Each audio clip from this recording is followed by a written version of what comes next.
L'auto-sabotage en amour. Qu'est-ce que c'est?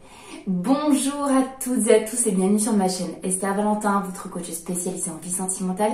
Et aujourd'hui, je vais vous parler de quelque chose qui est assez récurrent dans mes vidéos. On va voir vraiment plus en détail dans cette vidéo qui est attitrée à l'auto-sabotage. Donc, qu'est-ce que c'est que l'auto-sabotage? Comme je vous l'ai dit, on le retrouve souvent dans beaucoup de domaines de vie, mais là on va se recentrer un petit peu sur le domaine amoureux, c'est ma spécialité. Donc qu'est-ce qui fait de l'auto-sabotage en amour? Déjà, on va commencer par le commencement, ça vient d'où l'auto-sabotage? Comment on se génère de l'auto-sabotage? Comment on va saboter notre vie sentimentale? Comment on va saboter notre propre relation, notre propre réussite d'une relation saine, enrichissante, donc simplement la réussite de notre vie amoureuse? Réussite ne veut pas dire atteindre des standards, réussite veut juste dire être heureux dans notre vie sentimentale. Donc ça vient d'où l'auto-sabotage? Ça peut venir de croyances limitantes, générées soit par notre éducation, par nos expériences, non pas seulement nos expériences, mais quand je dis expérience, c'est expérience de ce qu'on a vu des autres. Je vais vous donner un exemple tout de suite pour être concrète. Si j'ai vu que des personnes se séparaient autour de moi, je pense automatiquement qu'une relation doit se terminer, qu'il y aura séparation, qu'il y aura rupture. Et donc, je vais créer une croyance que ma relation n'est pas durable et je vais peut-être même me générer des peurs et donc des comportements inconscients. Vous allez voir la suite. Voilà ce qui peut être des croyances, voilà ce qui peut être en tout cas l'expérience qui a généré des croyances. Entre autres, c'est un exemple. Donc, des croyances limitantes, ça va être une faible estime de soi. Si je manque d'estime de moi, qu'est-ce qui va se passer? Je ne crois pas qu'on peut m'aimer. En tout cas, inconsciemment, il y a tout un concept qui fait que je vais auto-saboter ma vie amoureuse parce que ça ne fera que me prouver ce que je pense déjà au fond de moi. Ça peut être aussi des peurs. Les peurs, elles adorent diriger inconsciemment notre vie et diriger nos choix qui vont mener finalement à la réussite ou non de notre relation, enfin de notre vie amoureuse. Ça peut être la peur de l'échec, la peur de l'abandon, même la peur de sortie de zone de confort. On va aussi retrouver le fait d'avoir une autre peur, c'est la peur de la réussite. Là, on va se poser la question, mais comment on peut avoir peur de réussir? Eh bien oui, si on a des croyances limitantes, si on a une faible estime de nous, notre cerveau, il est possible qu'il n'ait jamais conçu ce qu'était le bonheur et qu'il ait l'habitude de se satisfaire de l'insatisfaisant. Si sa zone de confort, c'est des relations douloureuses, ou déséquilibré, où on est toujours en train de courir après l'autre, où on ne reçoit pas d'amour, s'il a connu ça, le simple fait de s'imaginer dans la réussite, dans le bonheur, ça peut être compliqué pour lui. C'est du changement. Et n'oubliez pas, je vous en parle très souvent, notre cerveau, il n'aime pas le changement. Et je vous assure que même si c'est un changement positif, il a du mal à le concevoir et il va avoir tendance à faire en sorte que vous restiez dans une zone connue. Vraiment, il faut comprendre que quand je vous dis inconscient, c'est qu'on va avoir le sentiment que c'est plus fort que nous. Ça dépasse notre entendement en fait. On agit et ça va être dur de le repérer, tous ces agissements. Elle prise de conscience, elle va devoir vraiment être importante. Mais on va en reparler sur comment on fait pour en sortir. Quand je vous dis que c'est inconscient, c'est parce que ça prend le contrôle inconsciemment, tout ce que je viens de vous citer. Et donc, ça génère ce qu'on appelle un schéma de fonctionnement. Et on se retrouve avec un schéma de fonctionnement en amour qui nous mène à détruire nos relations et à nous prouver constamment qu'on mérite de ne pas avoir de bonheur en amour.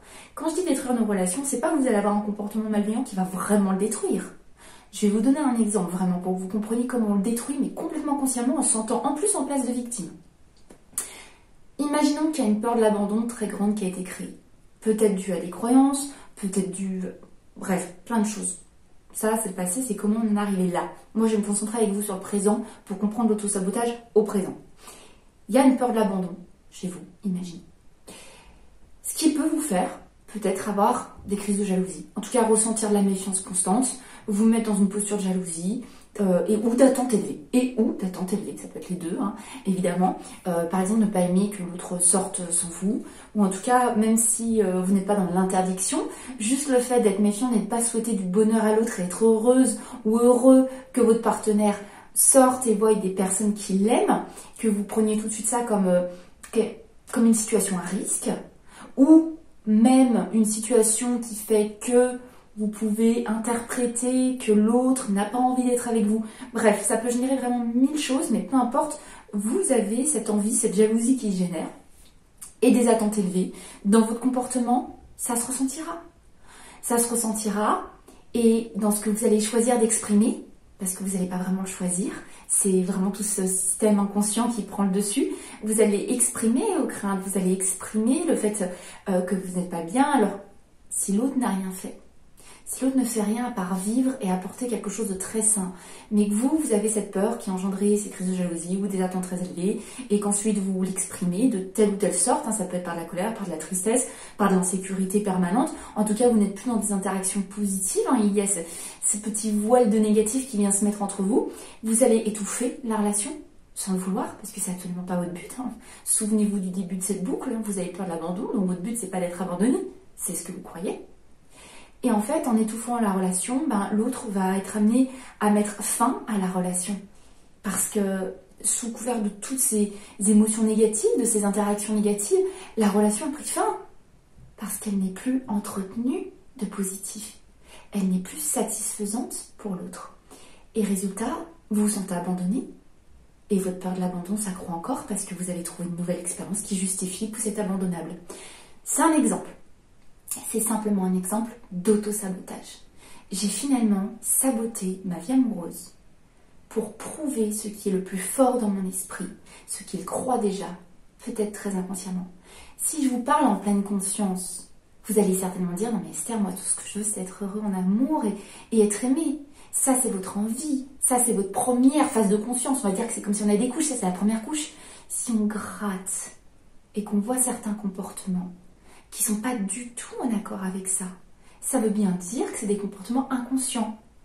Quelqu'un qui a conscientisé qu'il veut être heureux et qui n'a pas cet inconscient qui travaille derrière, il va faire quoi comme choix?